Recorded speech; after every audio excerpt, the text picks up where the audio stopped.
Here was especially the big tragedy in Izbica. Izbica was the biggest transit ghetto here in Lublin district. Before the war in Izbica lived about 5,000 inhabitants. In the short time between May 1942 to Izbica were deported about 20,000 Jews from abroad. Now you could imagine the conditions of life here. And when I spoke with the local Poles who lived here before the war and who lived here during the war, one lady told me that she lived together with the Czech Jews in the same house. They had one room, her family, and it was the family, the parents and 4 children, and in the next room lived together 7 families from Czech. And she told me, because among these people from Czech was the girl in my age, and she was my very close friends, and she told me I was close to Evichka, and I helped her to bring the rucksack, and the people started to be led in the direction to the market. In the end of the street, Ukrainians stopped at the column and they started to lead the people on the Jewish cemetery.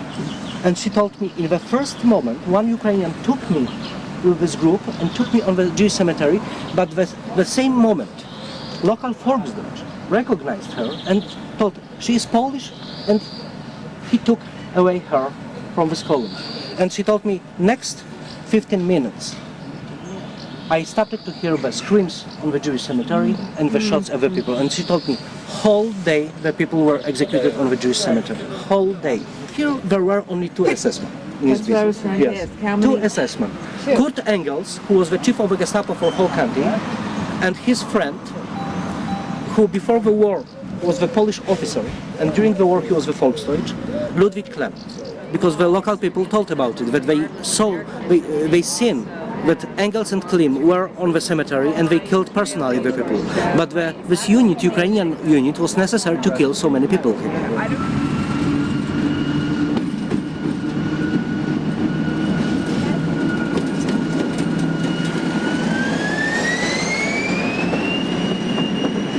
Of course, the people screamed from the train, say, give me the water, give me the food, something like that. It was impossible to give them the water because the Ukrainians surrounded the trains, and everybody who tried to came to give something was shot on the spot. And he observed when the one woman, the same time the train to Lvov, normal passenger train, stopped here on the railway station, and one woman wanted to give the water, and she was shot by the Ukrainian because she wanted to help. Even there were the marriages between local Ukrainian girls and Ukrainian guardsmen. Still is alive. One lady, her husband, Ivan Własiuk, was responsible for the gas chambers. Because I read her statement, which she gave in 1945, when was the investigation about Borisewitz, and the prosecutor asked her, what you knew about camp from your husband? And she told nothing. My husband didn't talk with me about the camp. And at the same time, her uncle told everything about the camp. When the people were undressed, when the people were led to the gas chambers, he set the engine and he heard the screams of the victims. And her uncle told that Własiuk told about it like about the joke, because he told they screamed like in the synagogue. Moment, I started to ask her, could you explain me why you married with this man? And she answered me, I was young, I was stupid, I was 17 years old, and my father told me, if you want to the beach, better is for you to be the official beach. What? If you want to be a bitch, it's better to be an official bitch. The prostitution here in Belgium was so official, and this prostitution was connected with almost everybody from this village. Here on the railway station was a famous bar called London during the war. This bar was visited by the Ukrainians, and they paid by dollars and gold from the camp. Here, many people were involved in so-called business between the camp and the village, because a big part of the local inhabitants were involved in the collaboration with the SS. And now they should be responsible for this place. Should be. You have to remember, here in Belgium, part of the inhabitants, there are the Ukrainians still, and part of the inhabitants are the son of bitch. It was horrible smell from the wagons and smelled from the territory of the camp. And she told me, already 10 kilometers before Belgium, she felt the smell of the bodies. About 600,000 people were murdered here. In less than a year. Yes, less than a year. We know officially about 2 survivors from Belgium. One of them was Rudolf Reder from Lvov. Second person about whom we know, he was Hein Hirschman. He was from Lublin district and he was until the last day of Belgium, and he escaped from the transport, this evacuation transport from Belgium to Sobibor, when he recognized that it is the last transport that probably these people will be killed. So he escaped by the way, and Hirschman was killed by the Poles in 1945 in Lublin. If we want to pray the Kaddish, it should be here, before this line. We cannot pass this line and to be on the territory. Let's come a little bit up there. Yitkadal v'yitkadash shemei rabba B'yoma divra chirutei v'yamlich malchutei B'chayechon v'yomechon uv'chayei B'chol Beit Yisrael Ba'agalau v'zman kari v'imru amen.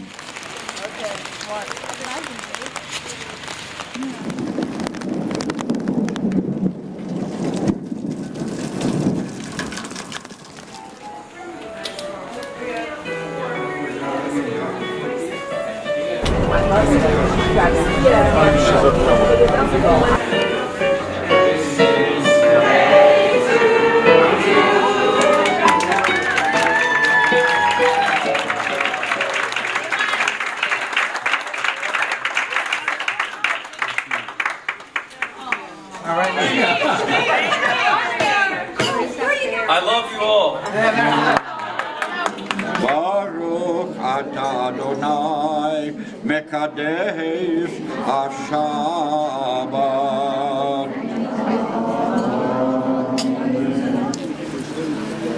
So the area from Krakow up to Lvov, this was Galicia. Nazis considered Krakow to be a German city. They created a new state which was subjugated to the Nazis, and this was general government.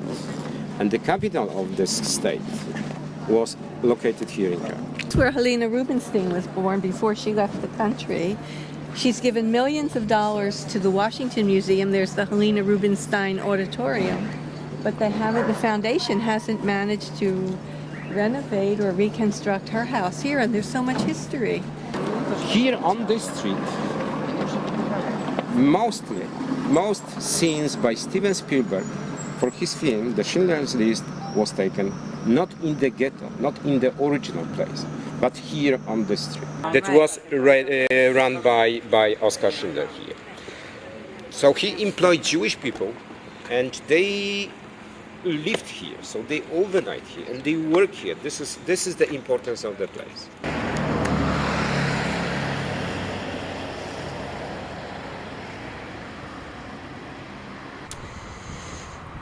You know, Robert, when we were at, I guess we were at Sobibor, he explained to us the way the grasses grow over the mass graves. Now, does that mean that there and there are probably mass graves? People were killed over here. They were killed there, but were Yes. they taken and buried over there? And they were buried in this area.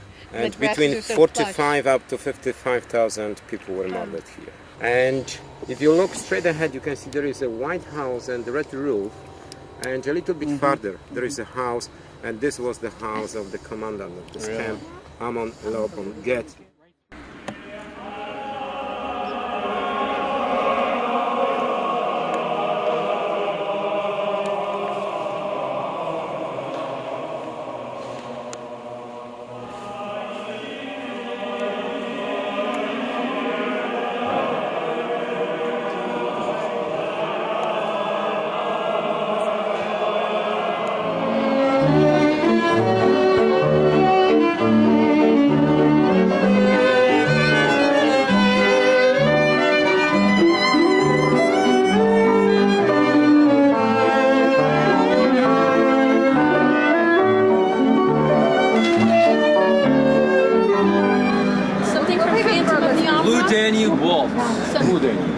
Phantom of the Opera?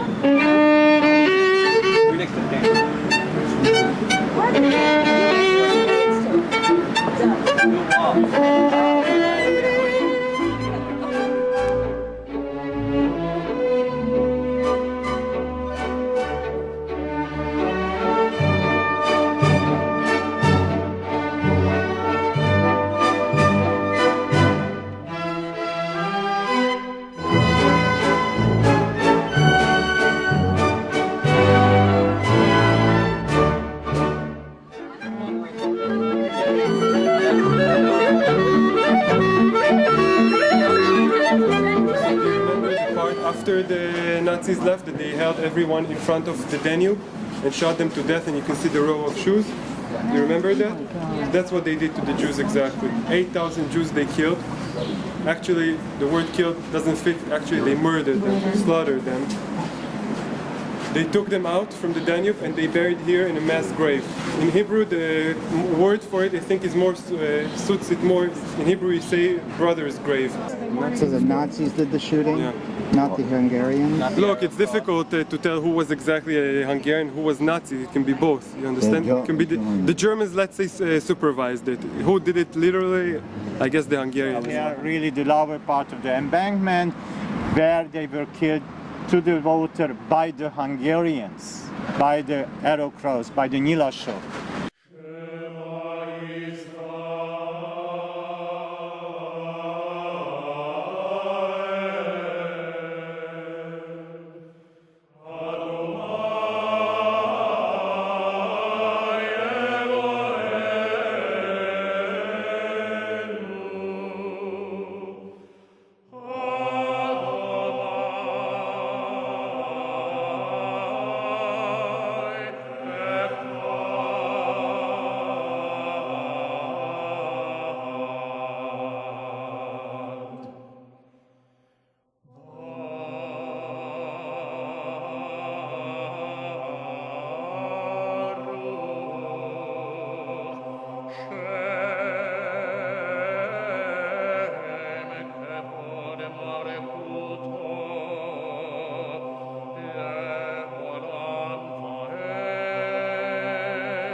Have you had this? You don't have it.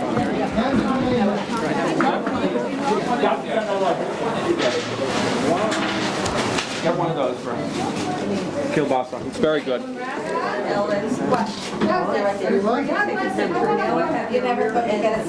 He went deeper and deeper, involved much deeper to a protection service. Nobody knows really the money he had came from. He managed to get money, got money, and tipped the Hungarian Nazis and themselves, the Germans, and they shut, they closed their eyes. So in these houses, we really don't know how many, something, maybe 10,000, maybe more. They got a Schutzpass, Schutzmanns, not a real passport, Swedish passport, some Italian, Portuguese passport. They got Italian, Hungarian, Gentile, Catholic names. Everybody knew Jews, but the huge money worked. Money always talks, money always speaks. Some of these houses were marked on the top, the Mogen David, and they were the so-called saved or protected houses because Raoul Wallenberg, thanks God, came here. He came. So it's not being it's not translated into a reduction in anti-Semitism or a different feeling. So did your parents get deported or they hid? No, my father was at a camp near Berlin. We would like to take some time while we're together as a group to have some reflections, particularly from those who are on this study tour for the first time. And I think Majdanek was the place where I kind of lost my composure, and I'll never forget that. After Majdanek, I kind of went back on the bus, and I'm just thinking, we have all these problems going on in the world today. Here we are in a camp that was the culmination of the worst war man has ever seen. And I feel like now a lot of times Franklin Littell says, 1935, 1936, something should have been done. I feel like now the way the world is, we're in 1935, 1936 right now. To me, what I am taking from this experience is Joe. His spirit and his strength have been so inspiring to me. Thank you, Joe, and I love you. I feel like I just never want to come back here to Eastern Europe. I might bring my kids at some point, but I just hated being here. And yesterday on that cruise, and we're listening to the Strauss Blue Danube beautiful waltz, and then I'm like Rosalie thinking in the background of my, every day they shot Jews here on the banks, and our guide is afraid to talk to us about the government and about the way Jews are, he's threatened on the street. He was told, leave Hungary while you have a chance, or what happened at the river will happen to you. From what we've learned here, from books, and also more supposedly from you walking the earth, where these things took place, the stones, the rocks, the buildings, the riverbanks, we can perhaps stop genocides. Why in the world would you want to go to this town? There are no Jews there, there's nobody there, you don't have anything there, you have no connection there. Why in the world would you want to go? And I said, if I can be there to walk where my mother walked, and where my mother's mother walked, and where her mother walked, that to me was being in an important place, because I needed to do that. For me, the trip was intense. Doing all the readings, preparing everything, discussing it all the time with Marcy. I think when I sat on the bus through Lithuania, and a lot of the readings we didn't give to you, and I remember reading the book by Heike Grossman, who was a survivor of Bialystok Ghetto, and she details how tedious, tiring, and long the roads were for the girl couriers. I can't tell you how inspired I am, even though it's been only a few days that I've gotten to know the people around this table, the souls, the wonderful souls that are in this room that care so deeply about these issues and are willing to work in their daily lives. I wish I could work more in my daily life on these kinds of issues that all of you do, and how important it is, and how it gives you hope that we can really change the future. This time, the person that had the greatest effect on me was, I think, Robert. Some like looking to the future, what can I do? What can I do with my students who are pre-service people who will be out there in the field teaching? It's easy for us to do little things and act like we're heroes, where we risk our own children. I mean, there's like some tremendous things that go through my mind through the Holocaust. Would I save someone at the risk of my own children? I wanted to find out who you are and what makes you tick and why are you here. And I found out that you're all very special people. And I'm really happy about that, because I think that there is a senior, more senior than I am, Professor Locke, generation that's soon going to be gone. Then my generation is going to come along. Then your generation is going to come along. And I think things are in good hands. And I appreciate that, and I really thank you for that. Being on this trip for me is very special, because my father was a hidden child, and he doesn't talk about his experiences. I lost my grandparents, and I never got to meet them. So I never got to be with them and have the pleasure of hearing their story from them, or from anyone else for that matter. So for me, being able to go with Rabbi and Joe was like having my grandparents here with me. And I appreciate that, and I told you already. I know that when each person here goes back to their community, they are going to make a difference in some way. And with spirituality and all the other aspects that we have discussed here, the one most important thing is that the world can be saved by love.